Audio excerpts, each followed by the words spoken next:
but it's the decision is the hardest. The starting point is the hardest, but you've got to have a middle.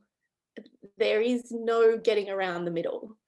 And I hear people say, describe it as messy. And mine was messy. My middle was so messy. But I don't know that it has to be messy. I think that's for chums like me who don't know what they're doing or where they're going or how to navigate it or who to turn to. You have to have a middle, but I don't know that it has to be messy, for other people anyway. It had to be messy for me because I did not know. I didn't know a way around it or under it or through it, and I didn't have anything around me to show me that way. But the middle is the juicy bit, and the middle will last a long, long time. And I'm kind of glad for that. I'm kind of really appreciative that you move along that middle line, knowing that you're getting closer to where you want to be, and a whole lot further from where you were. But also the surprise that comes to you along the way of, I thought I had that sorted, and now there's another level to this. And you become more of who you are in the world. I think it's so important, and I'm going to say this really gently and really kindly, that when you do unravel and you're in your mess and you're sharing your truth, we have to be careful with who we're having those conversations with, because the danger is our well-intentioned friends will meet us in the mess and tell us, yes, yes, this is normal. It's normal to feel like this. This is what life is. We feel a little unfulfilled. We feel a bit complacent. This is normal. And you just have to be very careful who you're having the conversation with, because you can almost get talked out of the momentum that you're trying to build. I can see you nodding. Do you want to add to this? Yeah, or the person who can't hold the space because they might relate to it, but they themselves aren't willing to face it. And so to keep covering it up with a rug. And so I do think that you need to find the people who get it. Because there are people, and you would have these too in my life, who I love, who will never get it. They will never, ever get it. And they don't get it. And I still have to have them in my life, for one reason or another, mostly because I love them. But if they are the only people around me, I can't find a way through. I can't get that continuation of moving towards something, because they do say that there's some of the people you hang around the most. Um, but it's so essential that you go and find people who get it, and they're willing to crack open with you, um, and not for you, and not try to seal up the crack, but to go and find somebody.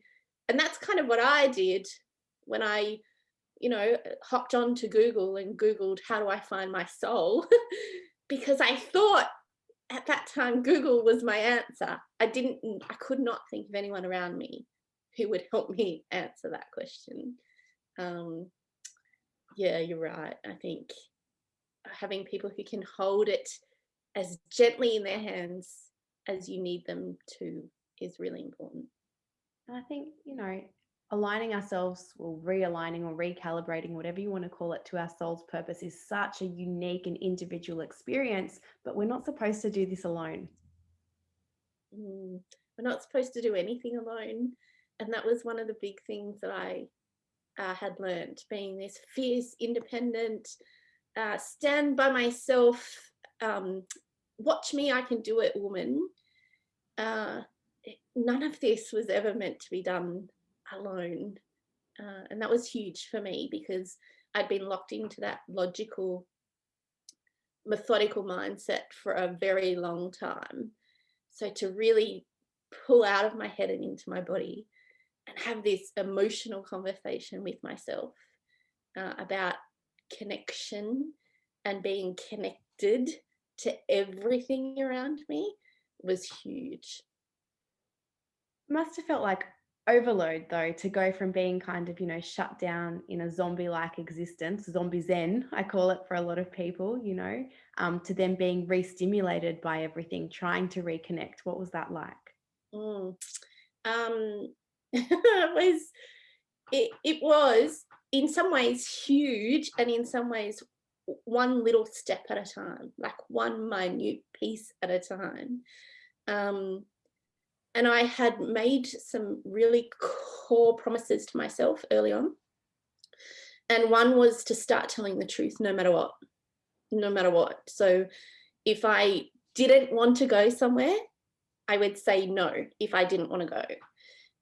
If I thought somebody had done something to me that I needed to speak up about, I would speak up about it. If I needed to draw a boundary, I would draw the boundary. But I made that promise early on to myself that if hiding the truth had got me to that place, then I was going to start speaking the truth. And I think something I had on my side was that I was always about protecting other humans. So it never came with venom, and it never came with spite or hurt. But I was going to honor that for myself. And there were a few other things that I really promised myself early on, like to trust my gut more than my head, because the same thing, my head had led me to that position. And I wanted to feel back into what I wanted. But there were so many small things, like so many small things. I started meditating every day for 15 minutes.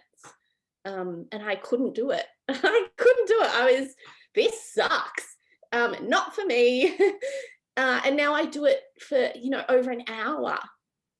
But so many small things that I just made the promise to myself first. And then moved with that in the world.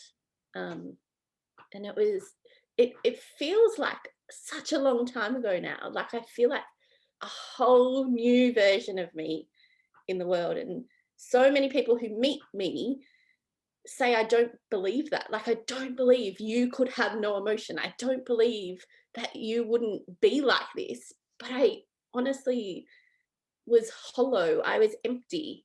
And I could only get that back by digging deep inside and trying to pull it out from there. And so many truths and stories and hidden layers that I had to pull out and put down, and be willing to pull out and put down, because we can be tempted to have the past and to go back and pick it up and to go back and pick it up. And some of us put down the past just so we can pick it up. And I had to stop that. I had to really be conscious and aware of the fact that I was moving away from that. I didn't know where I was going to, but I was moving away from that. And if I couldn't be honest with myself, I wouldn't be able to change it. I love that. Recently, I realized something that I do in terms of picking up the past and shaking it up and feeling it again. And the way that was impacting my life was in that my husband and I run a gym in Victoria. And in my previous life, as I like to call it, I owned and operated gyms with my ex in Sydney. And in being squeezed out of that relationship, I was also squeezed out of successful businesses and have had to start again, which in a lot of ways has been completely beautiful, because I have, been able to design this business from my heart, from lived experience. I love it. But when lockdown happened in Victoria and my business was shut, and I didn't know what to do next, rather than being in that and being open to potential and possibility and working out an answer, my brain decided to go and pick up the past story of how I had been squeezed out of this successful business and get really angry about that all over again. And I felt the sensation of rage in my body. And I was telling myself the story of how hard done by I was again.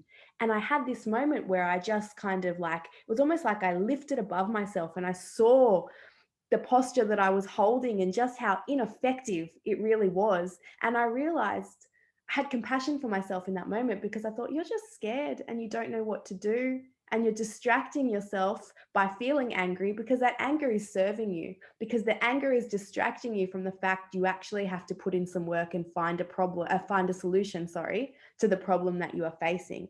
And the anger gave me an opportunity to just be distracted, to feel powerful, because anger, right? It's a powerful feeling, to feel something in that moment that I was more familiar with or more comfortable with than the kind of uncertainty that I was facing in the moment that I was in. So I think we have to really begin to witness the ways that we are holding on to the past, or there are certain things that we're holding on to, because it allows us to activate certain emotions or certain ways of being that are still serving us in some way, even if that way is holding us back. Does that make sense?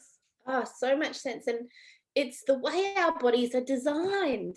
Like, it loves patterns, it loves repeatable steps, it